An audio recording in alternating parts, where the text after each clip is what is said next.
Assalamualaikum warahmatullahi wabarakatuh. Selamat siang anak-anakku semua. Bagaimana kabarnya hari ini? Semoga selalu kita senantiasa dalam lindungan Allah Subhanahu wa taala ya.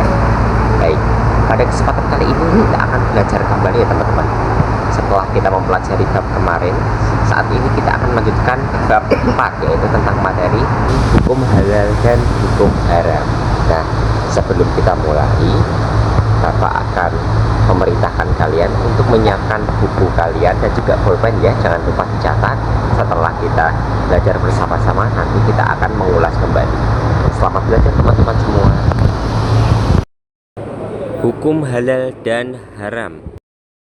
Baik anak-anakku semua, langsung saja kita akan langsung memulai materi pembelajaran ini. Yang pertama kita akan bahas mengenai definisi halal dan haram. Nah, apa sih definisi umum dari halal itu?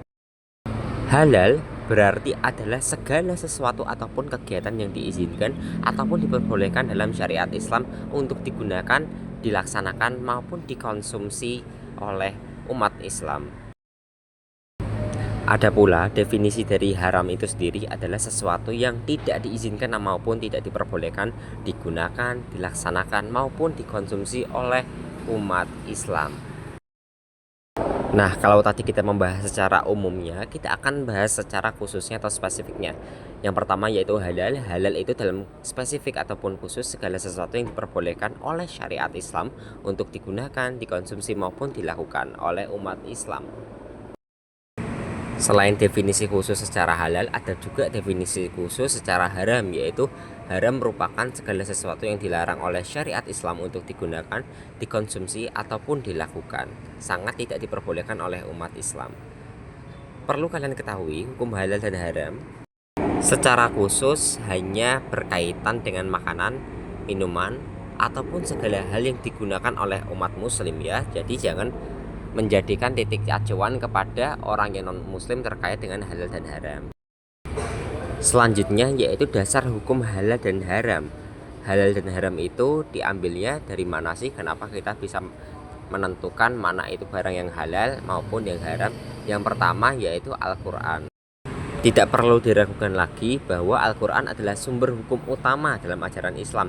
Segala yang dihalalkan dan diharamkan itu terdapat dalam Al-Quran, dan seperti contoh terdapat pada Quran surah Al-Maidah ayat 87 yang berbunyi, "Wahai orang-orang yang beriman, janganlah kamu mengharamkan apa yang baik yang telah dihalalkan Allah kepadamu, dan janganlah kamu melampaui batas. Sesungguhnya Allah tidak menyukai orang-orang yang melampaui batas." Selanjutnya yaitu Al-Hadis. Al-Hadis atau Al-Sunnah adalah perkataan ataupun sabda, perbuatan, ketetapan, dan persetujuan dari Nabi Muhammad SAW yang dijadikan landasan syariat Islam. Al-Hadis dan Al-Sunnah merupakan sumber hukum kedua dari setelah kitab Al-Quran dalam menetapkan hukum dan peraturan agama, termasuk terkait dengan halal dan haram itu sendiri. Al-Hadis dan As-Sunnah berfungsi menjelaskan hal-hal yang dimaksudkan oleh Al-Quran untuk menerangkan hukum-hukum yang tidak tersebut secara jelas dalam Al-Quran dan merinci hal-hal yang telah dinyatakan secara umum di dalam Al-Quran. Seperti yang telah difirmankan oleh Allah Subhanahu wa taala dalam Quran surah An-Nahl ayat 44 yang berbunyi, "Mereka kami utus dengan membawa keterangan-keterangan mukjizat dan kitab-kitab, dan kami turunkan Az-Zikr yaitu Al-Quran kepadamu agar engkau menerangkan kepada manusia apa yang telah diturunkan kepada mereka dan agar mereka memikirkannya." Lalu ada ijtihad. Apa sih itu ijtihad? Ijtihad adalah pengerahan segala upaya pengetahuan, kemampuan, terutama kemampuan daya pikir yang dimiliki oleh para mujtahid untuk menggali dan menemukan hukum-hukum sesuai dengan syariat Islam. Namun, siapa sih itu yang berhak melakukan ijtihad? Nah, orang-orang yang bisa melakukan ijtihad itu hanya para ulama yang memiliki syariat mujtahid. Di Indonesia tergabung dalam Majelis Ulama Indonesia ataupun MUI yang mampu untuk memberikan pernyataan dari pertanyaan-pertanyaan masyarakat tentang boleh tidaknya sesuatu dalam hukum Islam itu dikeluarkan, seperti pada fatwa ulama yang dikeluarkan oleh Komisi Fatwa MUI lebih banyak berkaitan dengan kehalalan makanan, minuman, pakaian, obat-obatan, ataupun bahan-bahan yang digunakan oleh umat muslim dalam kehidupan sehari-hari.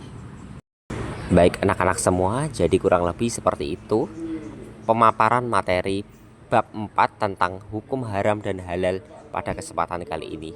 Silakan bagi teman-teman yang telah memiliki catatan segera dibaca kembali, dan setelah ini akan Bapak ulas secara bersama-sama untuk lebih memahamkan kalian.